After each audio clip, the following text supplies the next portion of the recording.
ఇప్పుడు చిరంజీవి గారు ఒక్కసారి బాపినేటి గారి బ్యానర్లో అడుగుపెట్టిన తర్వాత ఇంకా బాపినేటి గారు ఆఖరి వరకు చిరంజీవి గారితోనే తీశారు ఆఖరి వరకు కూడా. ఇప్పుడు మీకు చిరంజీవి గారికి అంత ఫ్రెండ్షిప్ ఉండేదండి? అవును. అంటే మనమూరు పాండవులు జయకృష్ణ గారును కృష్ణదాస్ గారు బాపు గారు డైరెక్షన్ చేశారు. అవునండి, కంబైన్డ్ ప్రాజెక్ట్. అందులోనేమో కృష్ణుడి క్యారెక్టర్ లాంటిది అయింది. ఇందులో హీరోయిన్ గీటర్ సపరేట్ అదో క్యారెక్టర్, ముద్దు సన్నాసి పాట. దాంట్లో ధర్మరాజ్ క్యారెక్టర్ నాకు ఇచ్చారు. భీముడేమో ప్రసాద్ బాబు, అర్జునుడేమో చిరంజీవి గారు, నకులు సహదేవుళ్ళేమో పేర్లేదు గుర్తులేదు వాళ్ళు. ఆ సినిమా అప్పుడు ఇక మేమందరం 5గురు అన్నదమ్ముల్లా కలిసిపోయాం అనమాట. వాళ్ళందరూ నన్ను అన్నయ్య అని పిలిచేవారు. నేను వాళ్ళేమో తమ్ముడు క్యారెక్టర్ కాబట్టి పేర్లతో పిలిచేవాడిని. అలా చేసి షూటింగ్ లేకపోతే అందరం కలిసి సినిమాలకు వెళ్ళిపోయేవాళ్ళం. ఈ 5గురు మేము 5గురం కలిసి సినిమాలకు వెళ్ళిపోయేవాళ్ళం.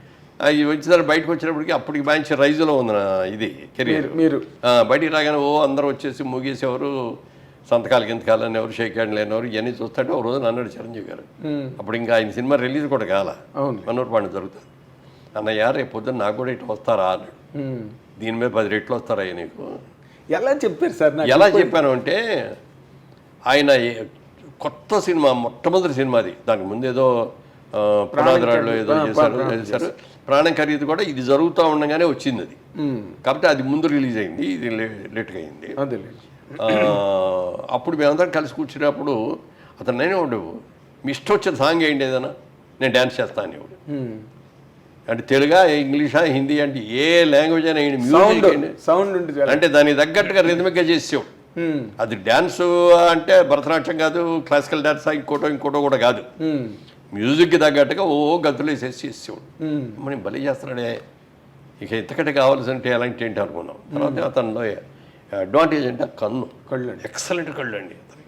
కళ్ళు కోపంగా చూశాడంటే అసలు చాలా ఇదిగా ఉంటుంది. అలాగే నవ్వుతూ కామెడీ కూడా బాగా చేయగలడు. మంచి టైమింగ్ అండి, మంచి టైమింగ్ ఉంది.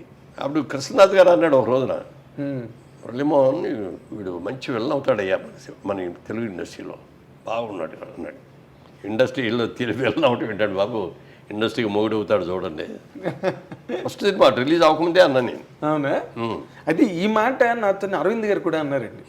ఇది వాళ్ళ సిస్టర్కి సంబంధం వచ్చినప్పుడు, సరే మంచి విలన్ అవుతాడు ఇండస్ట్రీలోని 100% అని అనుకున్నానండి, బట్ హీరోగా ఇంత అని నేను అనుకోలేదని అరవింద్ గారు కూడా అన్నారు సార్ నాతో.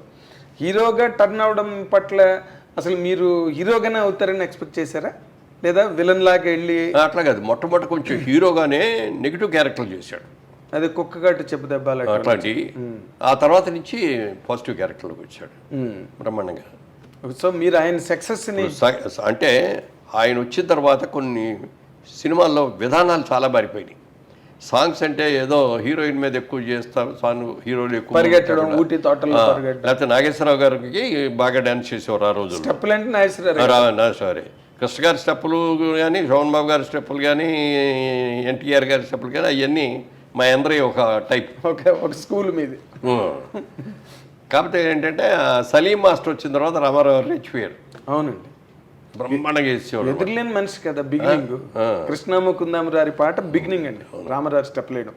సో ఆ విధంగా మేము పెద్ద టాలెంట్ కాకపోయినా ఉన్నంతలో చేయగలిగాం అనేది అంట. బట్ చిరంజీవి వచ్చినప్పుడు టోటల్గా వరల్డ్ మారిపోయింది. అదే అన్న, సాంగ్స్ సిస్టమ్స్ మారిపోయింది, ఫైట్ సిస్టమ్స్ కూడా బోడదు మార్పు వచ్చింది.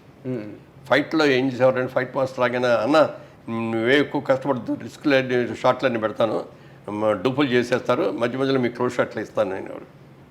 ఓకే, ఎందుకంటే రామారావు అలాగే చేశారు, నాగేశ్వరరావు కూడా అలాగే చేశారు. ఎవరైనా సిస్టమ్ అది, కెమెరాకి ఇట్లా కొట్టండి అని మనం ఇట్లా 4-5 సార్లు కొట్టం, ఇట్లా కొట్టం తీసేవాడు. అవతల వాళ్ళు డమాలు పడిపోతుంటారు వాళ్ళు. అట్లా చిరంజీవి గారు వచ్చిన తర్వాత వీటన్నిటిలోనూ మార్పు వచ్చింది. అందుకని నేను అంటాను, చిరంజీవి ఇండస్ట్రీకి రాకముందు, చిరంజీవి ఇండస్ట్రీకి వచ్చిన తర్వాత, క్రీస్తు పూర్వం క్రీస్తు శకం లాగా అదొక చిరంజీవి శకం అనమాట. అంత సక్సెస్ అవ్వటం, సాంగ్స్ బ్రహ్మాండంగా చేసేయడం, ఫైట్లు బ్రహ్మాండంగా చేసేయడం. ఆ తర్వాత కృష్ణ గారు మేమందరం ఇట్లా ఫైట్లు చేస్తుంటే ఎవరికి నచ్చేయి కదా. అవునండి, అవన్నీ ఏంటో తేలిపోయాయి. చిరంజీవి గారు వచ్చి ఫైట్లు చేసిన తర్వాత ఇంకెవరు డూప్ అంటే కూడా ఒప్పుకునేవాడు కదండి. నేను చేస్తానండి, నాకు డూప్ అక్కర్లేదు అనుకున్నట్టుగానే సినిమా బాపు గారు కూడా చూసి షూటింగ్ జరిగే రోజుల్లోనే చిరంజీవి చేసేస్తా అంటే ఆ జనం మధ్యలో ఆ డ్యాన్సులు అవన్నీ సెకండ్ టేక్ అనేది కూడా అవసరం ఉండేది కాదు. చేస్తాడు ఆయన కూడా చాలా బ్రహ్మాండంగా ఉన్నాడు, చాలా బాగా చేస్తున్నాడు, పెద్ద హీరో అవుతాడని ఆయన జయకృష్ణే అసలు తీసుకొచ్చింది. ఫిల్మ్ ఇన్స్టిట్యూట్లో చేసిన వాళ్ళలో బాగున్నాడు ఈ కుర్రాడని చెప్పి జయకృష్ణ తీసుకొచ్చి పెట్టాడు. అవునా? అప్పుడు క్రాంతి కుమార్ కూడా చూసి క్రాంతి కుమార్ ప్రాణం ఖరీదులో పెట్టాడు. సో అట్లా ఇక సక్సెస్ వచ్చేసి అవునండి దుమ్ము దులిపేశాడు. ఆయన ఒక యుగం కింద యుగం ఫామ్ అయిపోయి. అంటే అదొకటి. ఇంకో గొప్ప విషయం ఏంటంటే ఆయనకి వెనక ఎవరు లేరు, సొంతంగా కష్టపడి పైకి వచ్చిన వ్యక్తి. అంటే ఇక్కడ ఒక పాయింట్, మీరు ఒక 50 ఏళ్ల సినిమా పరిణామాలన్నిటికీ కర్మసాక్షి మీరు. అంటే మీరు అన్నిట్లో ఉన్నారు, ఇందులో లేరు, అన్నీ మీకు తెలుసు, బట్ మీకు ఏమీ తెలియనట్టుగానే ఉన్నారు ప్రతిదీ. ఇప్పుడు మొదటి నుంచి కూడా సార్ అన్ని చోట్ల ఎక్కడ సినిమా ఇండస్ట్రీ గురించి ఎవరు మాట్లాడుకున్నా ఒకరి ఎదుగుదల కానీ లేకపోతే ఒకరి తాలూకా డౌన్ఫాల్ కానీ వీటన్నిటి మధ్యలో క్యాస్ట్ అనే పాయింట్ని ఎక్కువగా అందరూ రిఫర్ చేస్తారు సార్. అందరూ ఆల్మోస్ట్ సినిమా ఇండస్ట్రీ అనగానే ఓకే, రాజకీయాలు అంటే ఇంకా క్యాస్ట్ బేస్డే అనుకోండి, ఇంకా అవి ఓసీలు ఎస్సీలు ఎస్టీలు ఇంకా ఆ గొడవలు. సినిమా ఇండస్ట్రీకి వచ్చే వరకు ఇది ఎంతవరకు కరెక్ట్ అంటుంది ఈ రూమర్ కానీ ఈ ఆరోపణ కానీ సినిమా పరిశ్రమ మీద? ఎందుకంటే మీరు ఒక వర్గం, చిరంజీవి గారు ఇంకొక వర్గం.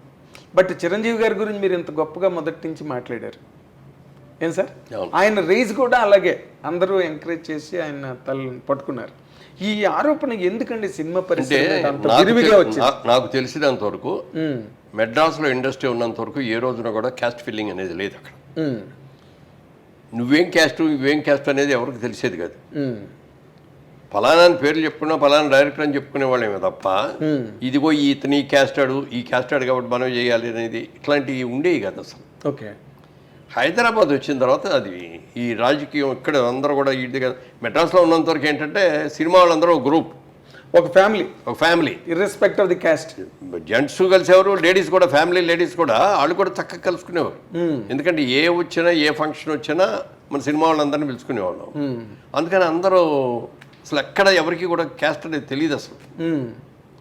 ఇక్కడికి వచ్చిన తర్వాత పొలిటికల్గా కూడా అప్పటికే క్యాస్ట్ స్టార్ట్ అయిపోయి, అంటే అప్పట్లో కూడా తెలుగు సినిమా ఇండస్ట్రీలో చౌదరీస్ దే డామినేషను, లేకపోతే ఇంకొక కులం వాళ్ళని రానివ్వకుండా అడ్డు పెట్టారు, కొంతమంది తాలూకు ఎదుగుదలను ఆపేశారు అని కొంతమంది జర్నలిస్టులు ఇటీవల రోజుల్లో యూట్యూబ్లో మాట్లాడుతున్నారండి. పెట్టారు గారండి. అసలు నిజంగా అదే మాట మీరు అన్నట్టు జరిగి ఉన్నట్టే ఇవాళ రోజున ఎవరో వచ్చేవారు కాదు.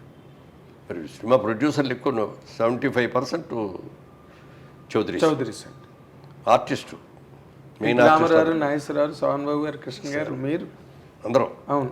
ఒక కృష్ణరాజు గారు మినహాయిస్తే అందరూ వాళ్ళు. మరి డిస్ట్రిబ్యూటర్స్, మీ ఏ డిస్ట్రిబ్యూటర్ కంపెనీ అయినా చెప్పండి, అందరూ వాళ్ళే. థియేటర్స్ ఉన్నాళ్ళు, అది ఎక్కువ వాళ్ళే. ఇంత డామినేషన్ ఉంది, ఫలానా వాళ్ళు రాకూడదని అనుకోవాలి. టాలెంట్ ఎవరి దగ్గర ఉంటుంది, ఎందుకంటే క్రియేటివ్ జాబ్ సినిమా అనేది. అవునండి. ఇది పార్టీ అంటే అది వేరే విషయం. ఇదిగో ఈ మన కులం అని చెప్పి ఇక్కడ పెట్టుకుంటే ఇతను ఓట్లు ఇన్ని వస్తాయి ఎందుకని చెప్పి కులానికి ఇన్ని ఓట్లు, సినిమా అది కాదు కదా. సినిమాలో టాలెంట్ మనకు ఇచ్చిన క్యారెక్టర్ బాగా ఎవడు చేయగలడు, ఎవరికి మార్కెట్ ఉంది చూసుకొని చేస్తాం అంతే తప్ప సినిమాలో మెడ్రాస్లో ఉన్నంత వరకు అసలు క్యాస్ట్ అనేది లేదు సార్. ఎవరే క్యాస్టో కూడా తెలియదు. హైదరాబాద్ వచ్చిన తర్వాత మాత్రం కొంతవరకు వచ్చింది, బట్ అది కూడా టెంపరీ. ఇప్పుడైనా ఎవరికి టాలెంట్ ఉంటే వాళ్ళకి ఇస్తారు. అదేనండి అసలు ఇప్పుడు విజయబాబు రెడ్డి గారు నేను అన్నాను అనుకున్నాం, మేము అందరం ఒక్క ఊరి నుంచి వచ్చాం, మేము ఇద్దరు రూమ్మేట్స్, అంత క్లోజ్. బాపిరెడ్డి గారు మీరు మరి అన్ని సినిమాలు చేశాను ఆయన దగ్గర. అప్పుడు 6-7 సినిమాలు చేశాను. చిరంజీవి వచ్చిన కలిసి చిరంజీవికి షిఫ్ట్ అయ్యాడు. అది ఎప్పుడు తప్పని నేను అనుకోలే. చిరంజీవి టాలెంట్, అద్భుతమైన టాలెంట్ ఉంది, మంచి మార్కెట్ ఉంది, అప్పటికే బాగా మార్కెట్లోకి వచ్చాడు. అవునండి, ఫైల్లోకి అని చెప్పి బాపిరెడ్డి బాగుంటుంది అతనితో చేయి అన్నా. నేను కూడా అట్లా ఈర్చిపడేవాడిని. అతను మన కులం కాదు అయితే బాపిరెడ్డి గారు ఇదేంటి, అది అతను కాపు మనం కమ్మ కదా ఇదేంటి అని అన్నీ ఉండేవాడిని. నన్నే పెట్టుకోను.